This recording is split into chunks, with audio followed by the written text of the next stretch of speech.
Want to speak real English from your first lesson? Sign up for your free lifetime account at EnglishClass101.com. Hi everybody, welcome back to Ask Alisha, the weekly series where you ask me questions and I answer them. Maybe. First question this week comes from Naru. Hi again, Naru. Naru says, hi Alisha, what's the difference between it and that? For example, I do yoga every morning. I do it too. Or I do that too. We use it to replace a noun that we mentioned earlier in the conversation. So like for example, I bought a new computer. It's really cool. Or I built a new computer.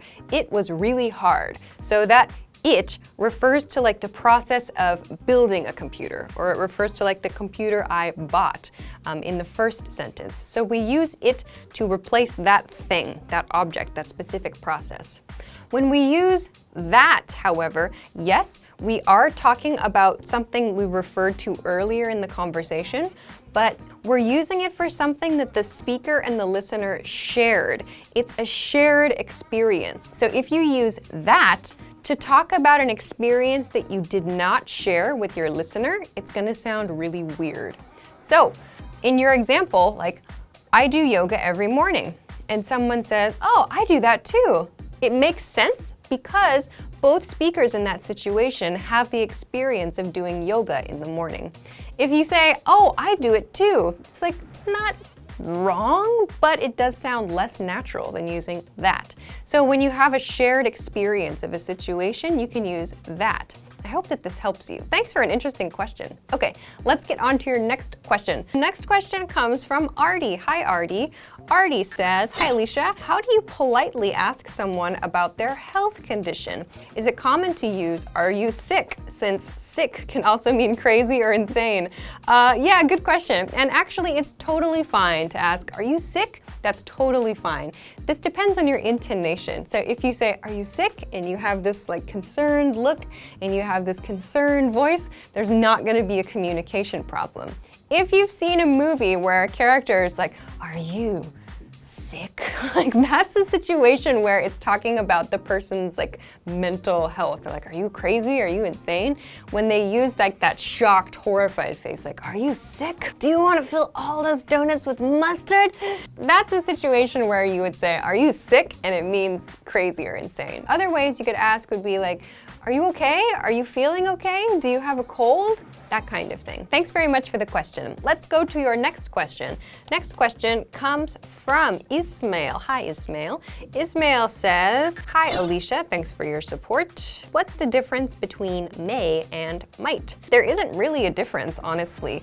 May and might are used in the same situations when you're talking about possibility. In American English, however, might is more common than may. Some examples. I might have forgotten my wallet.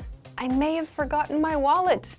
They're the same, but may sounds a bit more formal in American English. We tend to use might. So this question actually connects nicely with a question from another viewer. This comes from Alan Chan. Hi, Alan.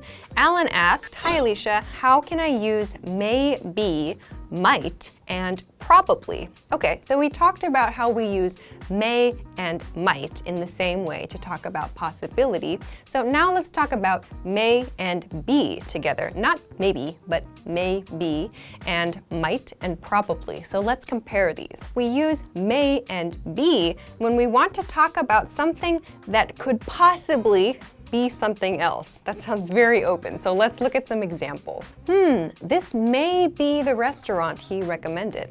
He may be the right person for the job. So this is the pattern we can use for may be and might be. So I want to continue on to probably. So if we imagine may and might express this sort of like uncertainty, maybe on a scale from like 0 to 100, may and might is maybe like 40% or so.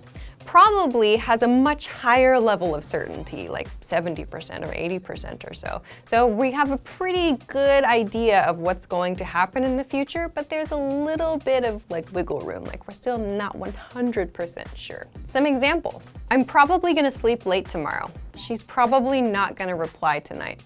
So probably shows the speaker has a higher level of certainty.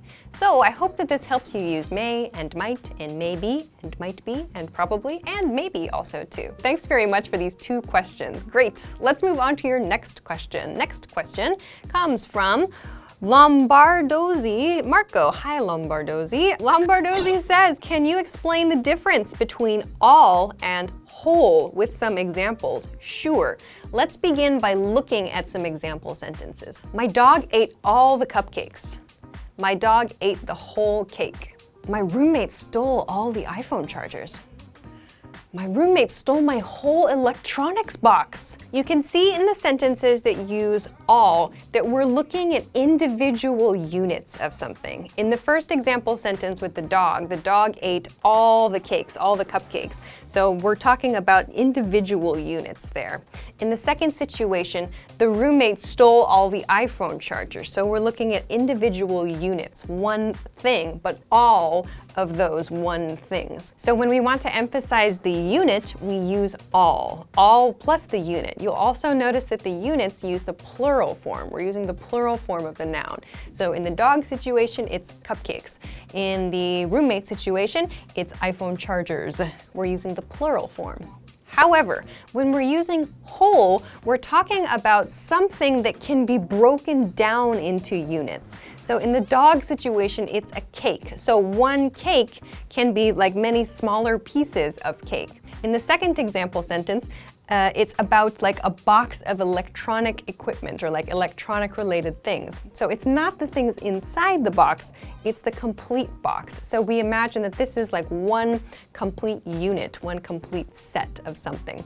So we use all, like I said, when we want to emphasize like the units, the small pieces of something. So like all my cupcakes or all of my iPhone chargers, we're emphasizing the unit there. Using whole to like refer to a larger thing that's composed of many smaller units really emphasizes like your level of shock or your level of surprise that that thing was affected. So as you pay attention in your reading, I think reading will help you to find some more examples of this. Just look and see like the kinds of units and the typical kinds of like larger nouns that get this whole treatment. So like foods are great examples, like a whole pizza or a whole cake or a whole turkey or a whole chicken.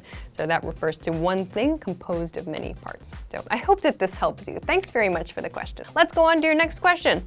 Your next question is from Tian Fu. Hi, Tian. Tian says, can you explain a bit more sophisticated? Without context, I can't be exactly sure what this means, but I think that this is a comparative phrase. So let's make a complete sentence to start. Restaurant A is a bit more sophisticated than restaurant B. So a bit more means like a little more than something else, a little more, or a small amount more than something else. Sophisticated means like refined, or maybe they have lots of culture, lots of knowledge if you're talking about a person.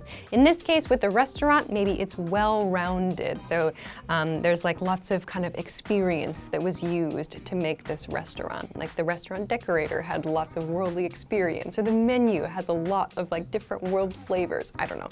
So it's something that's sophisticated. It has like a high-class image.